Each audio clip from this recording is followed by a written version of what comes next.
Salut, c'est Sandrine Ilia du podcast Femmes en Affaires, le podcast qui donne la parole à des leaders féminines inspirantes.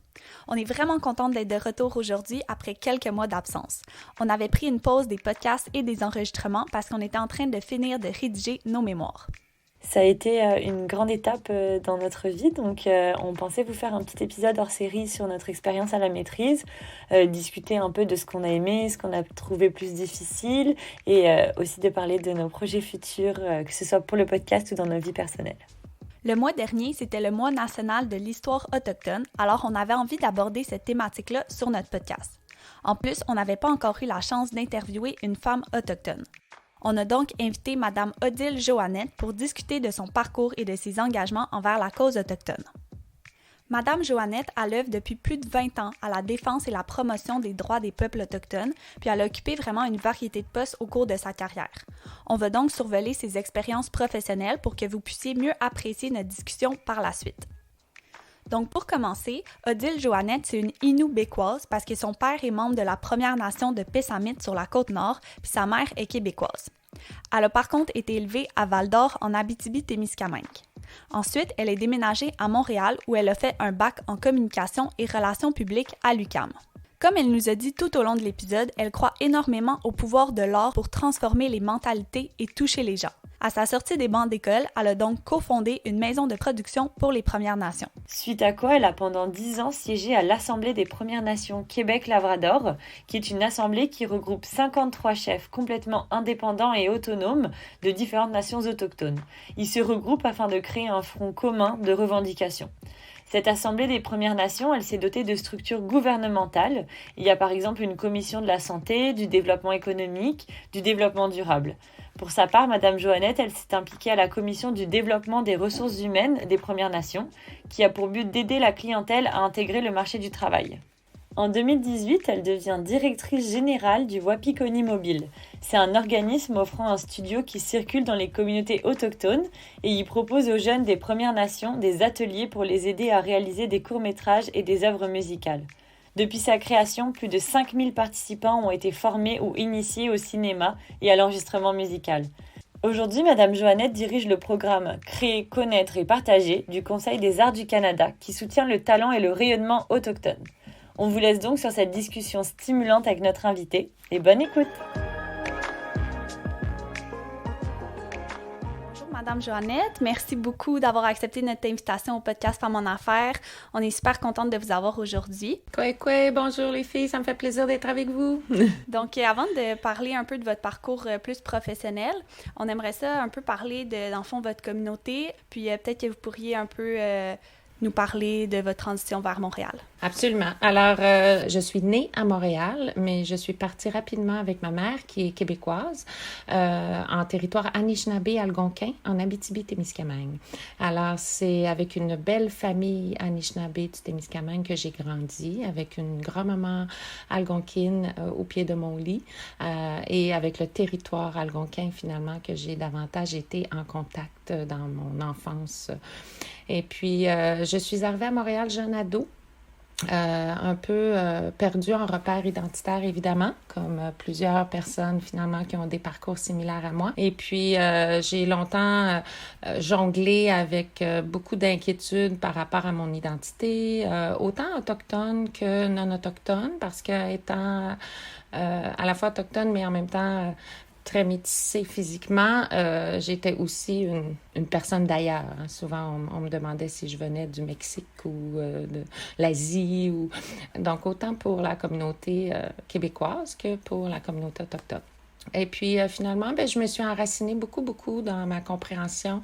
Évidemment, mon enseignement sur le territoire algonquin a été extraordinaire puis est resté enraciné dans moi.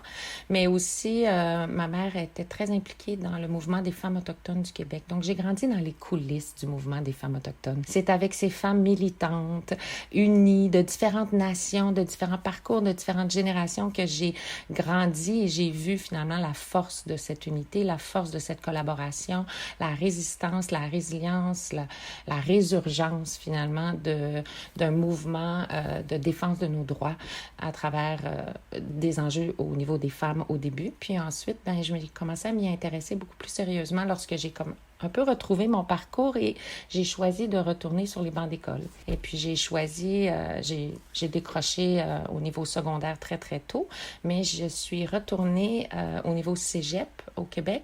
J'étais beaucoup plus âgée que les autres, ayant décroché pendant plusieurs années. Donc, j'étais très assoiffée d'apprentissage. Et puis, j'ai un peu... aujourd'hui, au Québec, il existe le cégep Kiuna, qui est c'est une institution postsecondaire autochtone. J'aurais rêvé d'avoir un Kiuna quand moi, j'étais jeune. Mais ça n'existait pas à mon époque. Alors, ce que j'ai fait, c'est que j'ai un peu négocié avec chacun de mes professeurs pour être capable d'intégrer une composante autochtone à l'ensemble de mes cours. Donc, en politique, j'ai étudié la Constitution canadienne qui était dans le cursus obligatoire, mais j'ai aussi demandé de pouvoir travailler très, très sérieusement sur la loi sur les Indiens. J'ai fait la même chose en philosophie où je voulais regarder les pratiques traditionnelles, les cérémonies traditionnelles. J'ai fait la même chose en sociaux. Alors, j'ai un peu adapté mon programme collégial pour être capable de m'enraciner dans ce qui me drivait, ce qui me donnait le goût finalement de ne pas décrocher puis de continuer cet apprentissage. Puis, je suis sortie de cette expérience très, très enrichie de connaissances et de savoir. Et puis, ça m'a donc vraiment enracinée là, dans mon identité puis dans mon désir de trouver ma contribution. Puis peut-être revenir un peu là en arrière, quand vous êtes retourné en fait à Montréal, est-ce que vous avez eu comme des chocs en revenant? C'était quoi les différences entre la vie en Abitibi puis dans un milieu plus urbain? Est-ce que ça a été des gros chocs culturels pour vous? Je pense que le plus gros choc, c'est peut-être pas un choc. Je pense quand on est adolescent, on essaie d'avoir des repères. Puis moi, mon repère, c'était un peu l'exclusion, probablement. J'avais vécu dans beaucoup d'exclusion, j'avais vu beaucoup la division. Alors, c'est sûr que quand je suis arrivée, je me suis liée d'amitié beaucoup avec des communautés d'immigration. Beaucoup de mes amis étaient issus de l'immigration, des gens qui connaissaient la discrimination, le racisme, des gens qui étaient noirs ou qui étaient hispanos, qui étaient du monde arabe. C'était souvent un peu les gens autour de moi avec lesquels je me sentais confortable. J'avais l'impression qu'on avait des expériences similaires là, d'exclusion, puis de vouloir combattre les injustices ou les dénoncer. Ou il y avait quelque chose, on est ado, on cherche à se connecter finalement avec... Mais je me suis retrouvée aussi dans les difficultés finalement de la vie urbaine, tout ce qui est plus vie criminelle et vie des souffrances sociales. Et puis tout ce qui vient avec l'exclusion finalement, tous ces parcours de guérison qui prennent du temps puis qui passent souvent par une auto... on s'inflige des douleurs parce qu'on ne sait pas trop comment s'y prendre.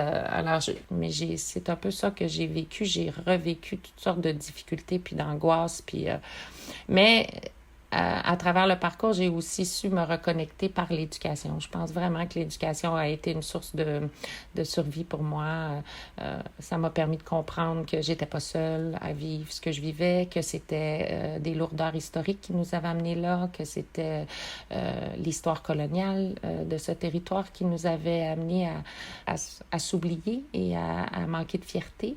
Finalement, quand on comprend pourquoi on vit certaines choses, ça nous permet de commencer un processus de guérison. Puis je pense que c'est à travers cette compréhension-là que j'ai commencé ce processus de guérison pour pouvoir finalement être fière de mon identité, puis mon identité un peu plurielle, un peu chaotique, un peu non asymétrique, un territoire, une forêt, des lacs et des animaux qui sont du territoire algonquin, mais en même temps une famille qui est vraiment du Nitassinan sur la côte nord, français, anglais, parce que j'ai grandi en anglais, au Témiscamingue, communauté française. Ma mère est francophone, s'est battue pour la langue française beaucoup. Alors, j'ai étudié en français toute ma vie. Alors, ça m'a amené à avoir comme un genre de parcours pluriel, mais qui aujourd'hui compose un peu ma fierté identitaire. Fait que c'est pas tant le clash culturel de partir d'une petite ville à une grosse ville ou un petit village à une grosse ville, mais c'était davantage de un peu trouver sa place puis s'éloigner finalement du chaos de cet espace de douleur pour essayer de trouver finalement la beauté dans la guérison puis la contribution en bout de ligne. Mais c'est difficile de se connecter à cet engagement-là ou à sa contribution lorsqu'on est encore un peu dans un processus de quête individuelle ou de guérison individuelle. Alors, c'est vraiment le chemin qui a été un petit peu plus difficile pour moi, c'est de l'atteindre, cette guérison-là, pour pouvoir m'imaginer dans un avenir où je pouvais contribuer.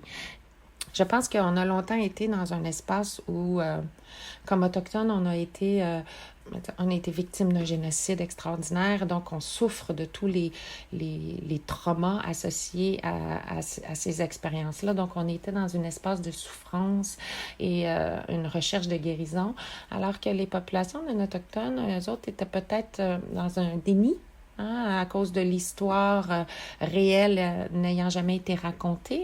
On est un peu dans le déni. Là, quand on commence à s'éveiller à l'apprentissage, parce que c'est pas faute de rapport ou de recherche ou d'enquête pour nous dire, je pense que j'ai souvent rencontré un genre d'inertie autour de la culpabilité ou autour de là, je sais pas trop quoi faire, comment faire. Puis de l'autre côté, on est comme... J'ai souvent pensé qu'on était un petit peu dans un espace d'inertie, puis je pense que là, on le traverse tranquillement. Et puis je suis de celles qui pensent qu'il faut qu'on s'arrête et qu'on fête ensemble ces petits pas-là.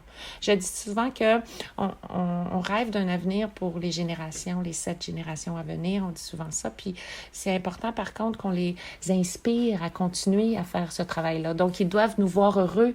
Ils doivent nous voir célébrer les réussites et non pas juste...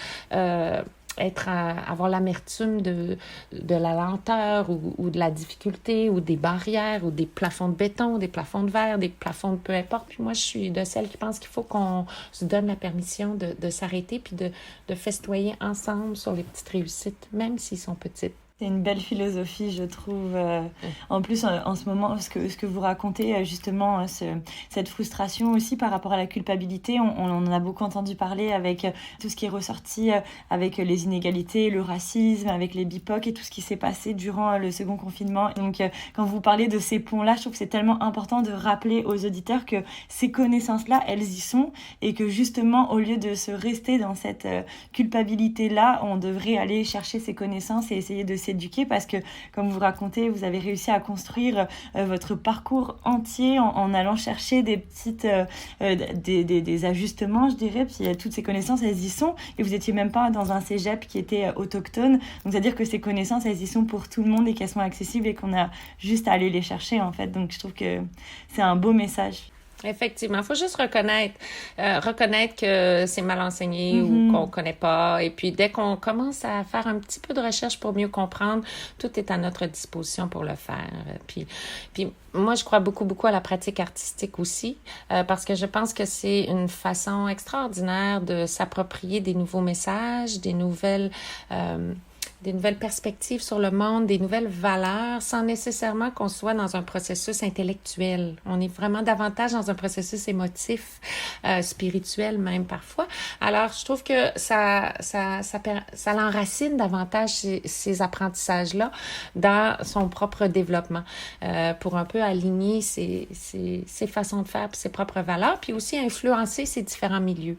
Moi, je pense que c'est beaucoup une décolonisation des privilèges, une redistribution des privilèges, puis une reconnaissance des privilèges de chacun pour qu'on puisse occuper nos espaces de privilèges du mieux qu'on peut pour défendre les valeurs qui nous tiennent à cœur. Puis à tous les niveaux, il y a des possibilités de créer du changement. Ça peut être dans notre noyau familial, ça peut être dans notre environnement professionnel, ça peut être dans nos engagements citoyens, ça peut être dans notre participation citoyenne sur des tribunes, etc.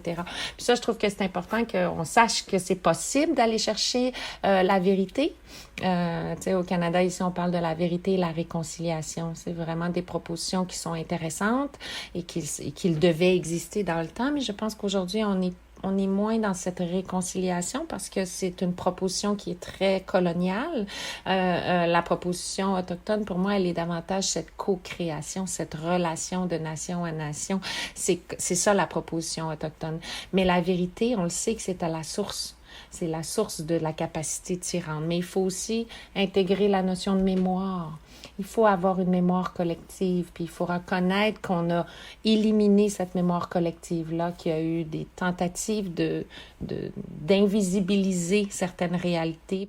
Puis je pense que la société, puis les ministères de l'Éducation, puis tout le monde essaye tout le monde commence à avoir un éveil sur, effectivement, là, il nous manque un pan de l'histoire, puis c'est ce qui a probablement créé nos divisions, au lieu de créer une fierté commune, parce que c'est une belle histoire, l'histoire de la rencontre au début. Donc, je pense toujours à la signification de Québec, qui veut dire Québec, qui veut dire descend. Descends de ton bateau. Tu sais, c'est accueillant, là. Oui. Ça veut pas dire, hey, t'es qui, toi? Ça veut dire, descends de ton bateau ou descends de ton... alors, moi, je trouve que c'est extraordinaire de se remémorer ça. Finalement, il y avait un accueil, il y a toujours eu un accueil, puis là, ben, c'est le temps de co-construire ensemble l'avenir pour nos enfants, nos petits-enfants, puis les générations à venir. Mais ça me fait penser, quand vous parlez un peu, on dirait la mission justement du programme du Conseil des arts, dans le sens que là, les Autochtones, ils peuvent dans le fond, créer. Donc, ça les aide un peu à passer leur trauma d'une certaine façon, mais nous, ça nous aide aussi à s'apprivoiser un peu la culture qu'on connaissait pas, dans le fond, depuis des années. Fait que je trouve que c'est une belle coalition, justement, la co-création. Moi, je vois ça dans cet œil-là un peu. Aussi, absolument. Puis moi, je le vois beaucoup comme l'art au service des transformations, autant individuel, parce qu'effectivement, la création pour un parcours un peu difficile, ça peut être extrêmement un parcours de guérison. Hein. Je dis souvent, le parcours est aussi important que la destination, parce que le parcours créatif construit une identité, construit une communauté, parce que parfois, on est inspiré d'une histoire d'une communauté, puis les artistes autochtones connaissent la responsabilité et la réciprocité qui est nécessaire entre l'artiste et la communauté. Mais à la fois, ça permet effectivement aux auditoires et au public de différents horizons de pouvoir s'approprier un récit qui a trop longtemps été exclu du paysage culturel, puis même par des processus de législation officielle d'exclusion de ces langages artistiques et culturels. Donc, je pense qu'il y a vraiment un magnifique pont à faire entre les retombées que la pratique artistique peut faire entre les nations aussi, parce que même nous, entre les nations, moi, je le vois quand, avec le Wapigoni Mobile, on amène des délégations d'artistes pan-canadiens au Forum permanent des Nations unies sur les droits des peuples autochtones à chaque année, puis on voit là, à quel point ça donne des capacités, empowerment, ça développe notre fierté de comprendre qu'il y a une pluralité d'Autochtones, qu'il y a une pluralité d'expression, qu'il y a une pluralité de réalité, parce qu'on parle beaucoup d'inclusion et de diversité, mais je pense que c'est important aussi de reconnaître qu'il y a une énorme diversité autochtone. Juste au Canada, on est plus de 600 communautés dans tout le Canada. On parle de 70 langues différentes. Juste au Québec, 10 nations. C'est incroyable, cette diversité vraiment extraordinaire où on mérite d'en apprendre davantage sur cette belle diversité-là parce que c'est vraiment plein de magnifiques parcours. Je pense que effectivement, un beau pont. Créer, connaître et partager, c'est un programme extraordinaire, entièrement développé par des professionnels autochtones, entièrement dirigé par des autochtones. Je trouve ça absolument extraordinaire.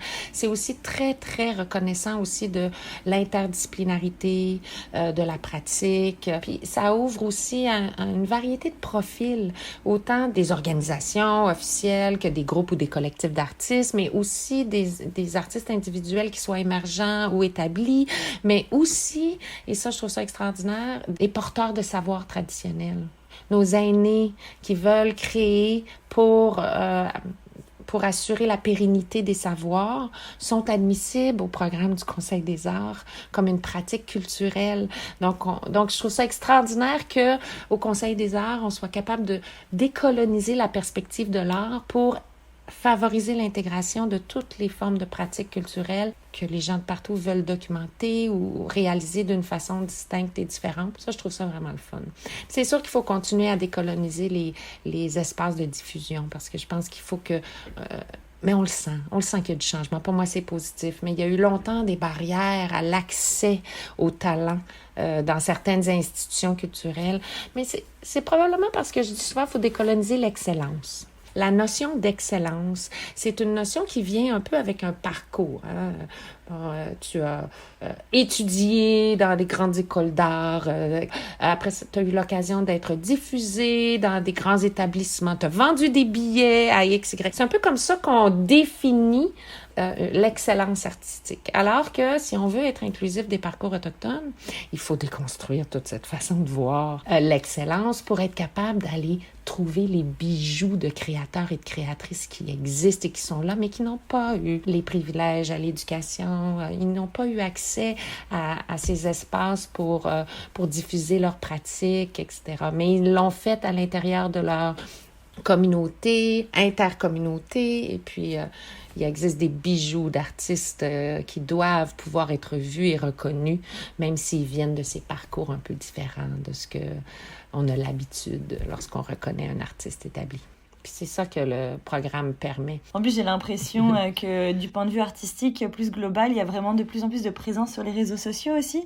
Alors qu'avant, on n'avait pas tout ça, mais aussi comme vous avez parlé un peu du concept de fierté qui avait été enlevé à travers tous les pensionnats et tout ce qui s'est passé en fait. Et là, j'ai l'impression qu'à travers ces mouvements-là, cette fierté, elle revient et elle est transmise sur des grandes plateformes avec les réseaux sociaux. Il y a de plus en plus de personnalités qui sont connues puis qui partagent ça. Et c'est hyper intéressant parce que du coup, ils ont des nouvelles plateformes de diffusion qui sont vraiment plus accessibles à tout le monde, qui sont moins encadrées par rapport justement à ces barrières-là qu'ils auraient peut-être eu dans des médias plus traditionnels. Alors que là, on voit vraiment, il y a beaucoup de choses. Moi, je sais que j'ai vu passer des danseurs, des chanteuses qui ont des impacts sur les communautés larges et on voit que c'est des personnes qui créent des communautés mixtes où tout le monde a sa place. Puis je trouve que c'est vraiment enrichissant.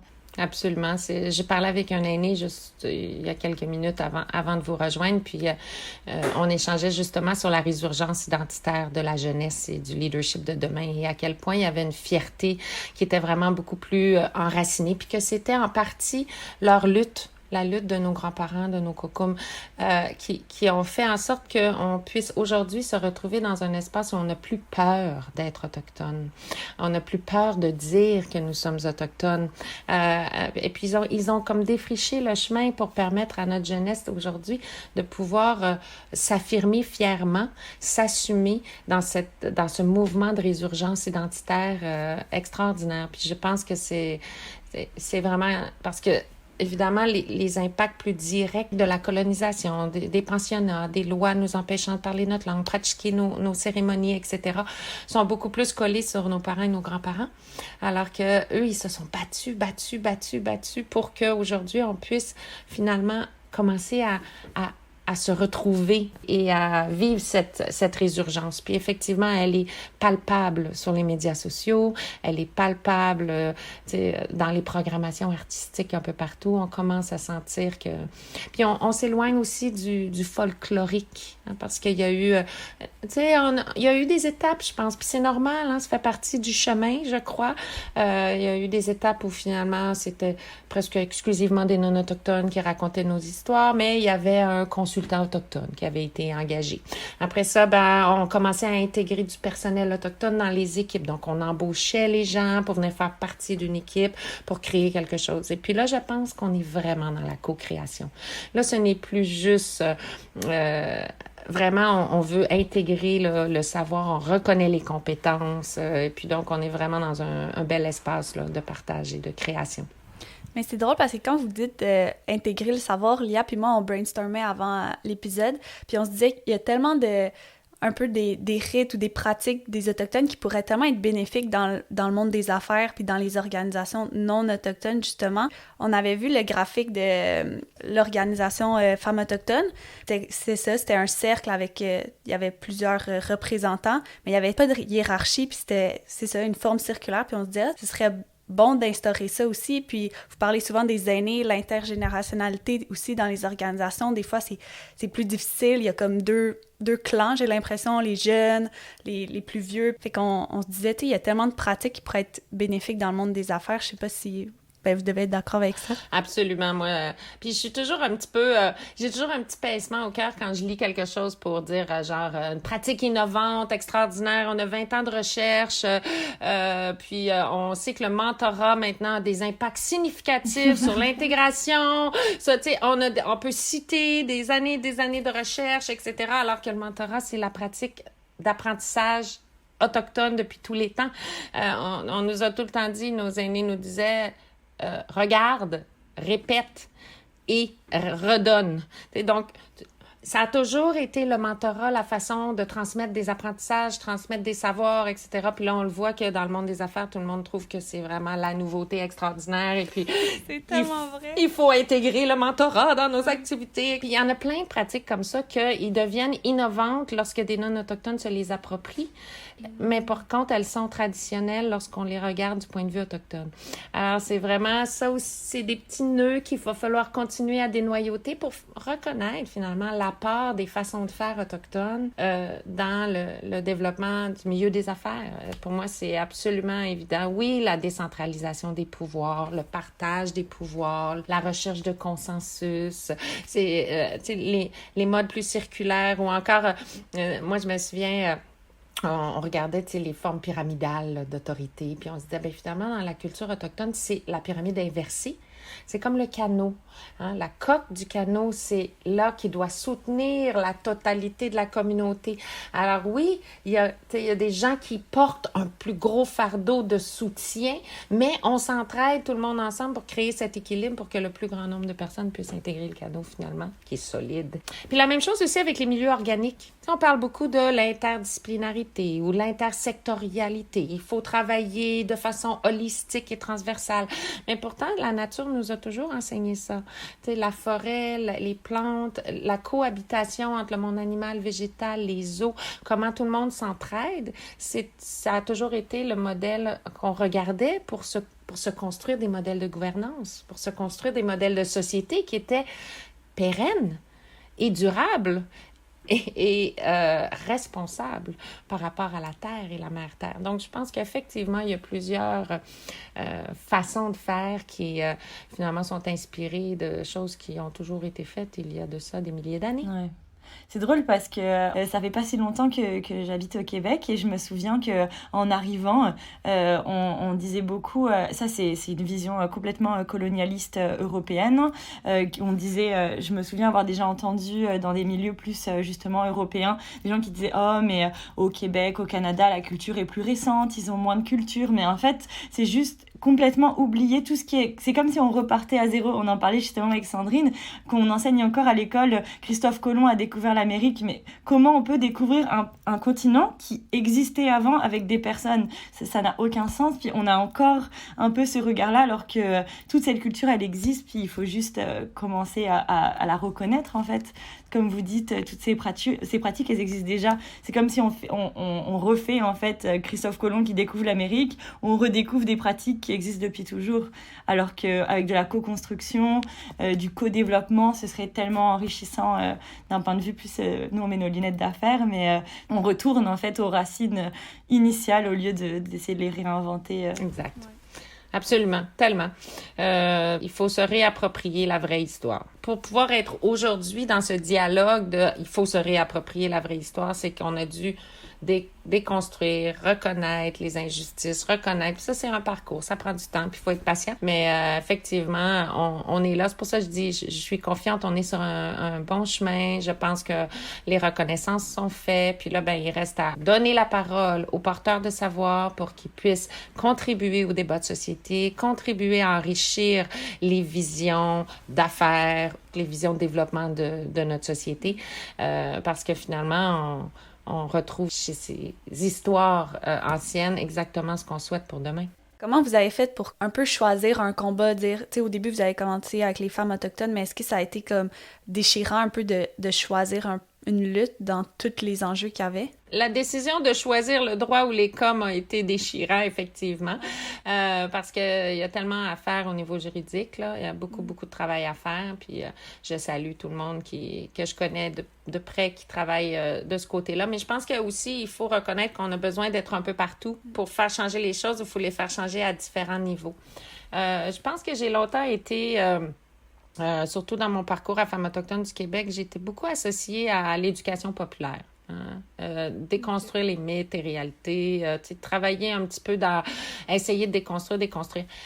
C'est super enrichissant parce qu'on voit qu'on provoque des changements puis des « oui, c'est vrai, hein, je savais pas ». Tu sais, ça, c'est toujours le fun. Sauf que ça vient aussi avec un poids, une fatigue du militant. Parce que tu te fais continuellement poser les mêmes questions un peu racistes, les mêmes petits biais inconscients qui sont soulevés dans l'échange puis qui te rappellent la lourdeur du système avec lequel tu dois composer. Et puis donc, ça devient un petit peu lourd sur tes épaules. Puis ça, on l'a souvent dit, je l'ai souvent entendu dans des tribunes autochtones, tu sais, la réconciliation, c'est pas juste une affaire d'Autochtones, tu sais, c'est au contraire, tu sais, moi, je considère que ça doit être dans les deux sens. Exact, tu sais. On est là pour aider, tu sais, parce qu'on connaît les récits, les histoires à partager, mais on ne devrait pas être les porteurs de cette rencontre. Elle doit être initiée par la personne qui souhaite découvrir davantage sur nous. Mais c'est sûr qu'après ça, je pense que j'ai comme toujours aimé... j'ai toujours eu l'art au service, mais j'avais cette volonté d'autonomie des nations.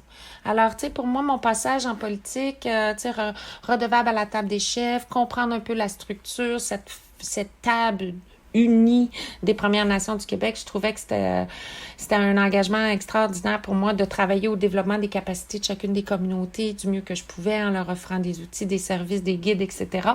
Fait que ça a été vraiment, vraiment le fun, mais je pense que j'ai toujours eu un petit peu près de moi l'expression artistique. Je ne suis pas une artiste, même quand j'avais ma compagnie de cinéma, j'engageais des réalisatrices et puis j'ai toujours été plus à la production, l'organisation, à la gestion finalement des différents projets.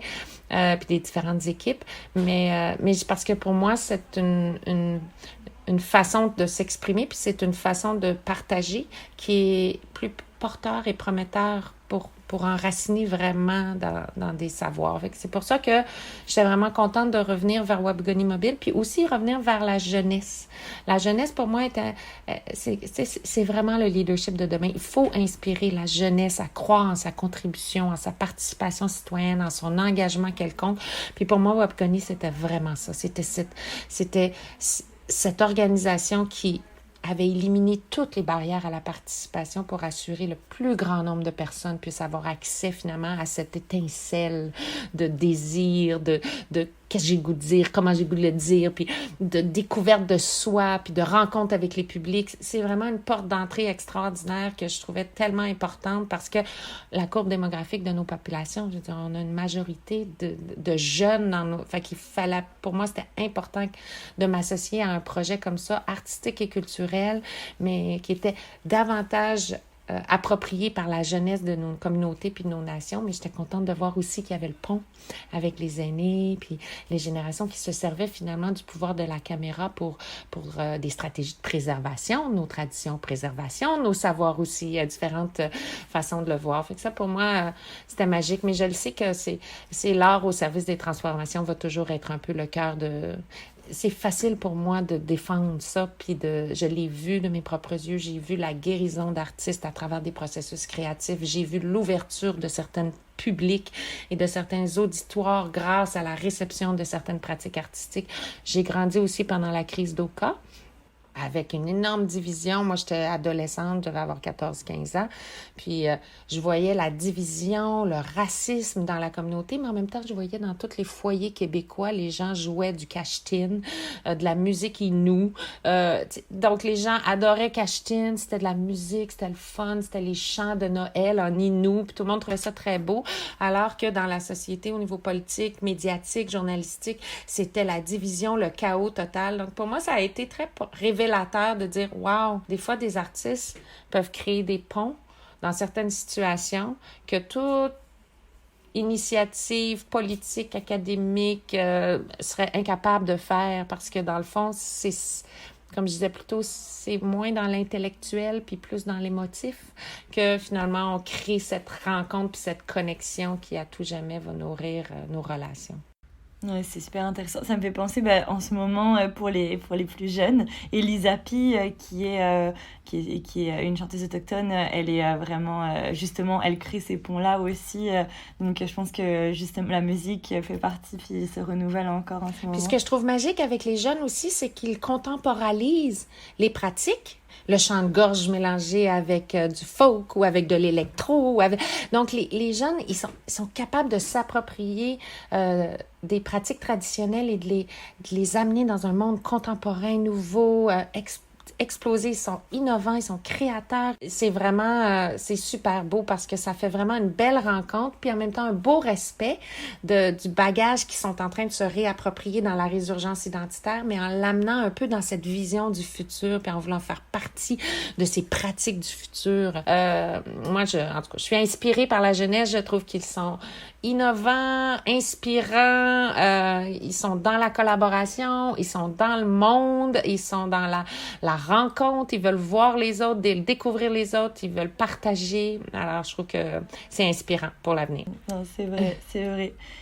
Pour conclure, peut-être, est-ce que vous auriez un conseil peut-être à donner à des personnes qui voudraient se lancer en affaires, qui veulent être des alliés, justement, pour intégrer peut-être toutes ces pratiques et vraiment être plus à l'écoute et pouvoir faire une différence? Est-ce que vous auriez des conseils à donner peut-être?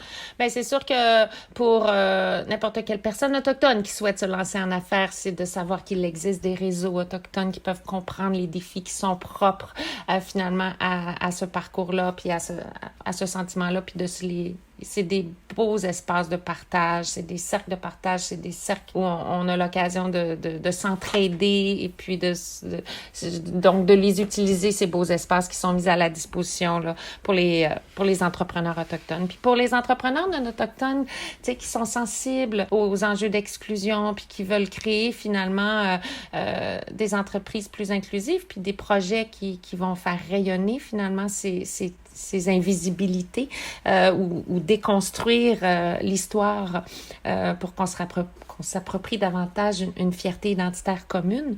Ce que je dis souvent pour la notion d'être allié, je pense que c'est difficile. Je pense qu'il faut s'ouvrir, il faut s'intéresser, il faut participer, il faut s'inviter, il faut participer aux manifestations culturelles et artistiques autochtones, il faut s'imprégner un petit peu ces réseaux-là, il faut prendre le temps de développer les amitiés organisationnelles ou professionnelles ou les amitiés individuelles. Je pense que on ne peut pas vraiment s'auto-identifier comme allié. Je pense que si vous êtes réellement un allié, vous allez vous le faire dire par une nation, une communauté, une organisation autochtone. Vous allez être identifié comme allié par les gens avec qui vous avez développé des relations. Pour moi, le partenariat, c'est vraiment des amitiés organisationnelles. Et ça nécessite de la réciprocité, du respect. Et, tu sais, on le dit souvent, un bon partenariat, c'est un win-win situation. Mais il y a quand même des notions un peu hiérarchiques il y a toujours quelqu'un qui veut être un peu plus que l'autre, tu sais. Puis de valoriser l'égalité dans un partenariat, puis la réciprocité, puis des retombées réciproques pour les deux côtés, c'est extraordinaire. Fait que je pense que l'idée, c'est de s'intéresser, s'ouvrir, participer, inviter, puis contribuer et co-créer, collaborer. S'il y a un intérêt de faire quelque chose sur une réalité autochtone ou dans un territoire autochtone ou peu importe, d'inviter finalement des porteurs de savoir, des organisations à venir s'asseoir autour de votre table, à composer vos comités aviseurs, à composer vos structures de gouvernance, vos conseils d'administration, puis à comprendre comment laisser la place à ces voix qui s'expriment différemment, de pouvoir contribuer pleinement dans ces espaces de gouvernance et de réflexion stratégique. Parce que je pense que c'est comme ça que finalement on va collaborer réellement ensemble, puis on va construire des entreprises, une société, des valeurs, des principes, des politiques qui nous représentent davantage. Merci beaucoup. Oui, c'était vraiment intéressant. C'est un très beau message à transmettre, je pense. Surtout en ce moment, on en a besoin avec tout ce qui s'est passé pour tout le monde. Oui. Mais ça m'a fait plaisir de jaser avec vous. Merci d'avoir écouté ce 16e épisode du podcast Femmes en affaires produit par À la 3 Médias. Si vous souhaitez en apprendre plus sur l'histoire des Autochtones, on vous invite à consulter les liens dans la description de cet épisode-là ou d'aller consulter notre page Instagram @podcastfea. On se revoit donc le mois prochain pour un nouvel épisode. À bientôt!